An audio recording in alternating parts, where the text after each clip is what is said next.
അവർ കഴുതക്കുട്ടിയെ അഴിക്കുമ്പോൾ അതിന്റെ ഉടമസ്ഥർ, നിങ്ങൾ ഈ കഴുതക്കുട്ടിയെ അഴിക്കുന്നത് എന്തിന് എന്ന് ചോദിച്ചു. അവർ അവരോട്, ഞങ്ങളുടെ കർത്താവിനെ ഇതിനെക്കൊണ്ട് ആവശ്യമുണ്ട് എന്ന് പറഞ്ഞു. അവർ അതിനെ യേശുവിന്റെ അടുക്കൽ കൊണ്ടുചെന്നു. കഴുതക്കുട്ടിയുടെ പുറത്ത് വസ്ത്രങ്ങൾ വിരിച്ച് അതിന്മേൽ യേശുവിനെ കയറ്റി. അവൻ പോകുമ്പോൾ പലരും തങ്ങളുടെ വസ്ത്രങ്ങൾ മടിയിൽ വിരിച്ചു.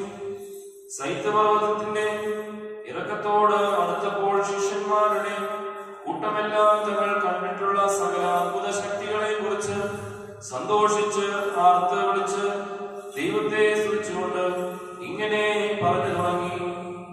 കർത്താവിന്റെ നാമത്തിൽ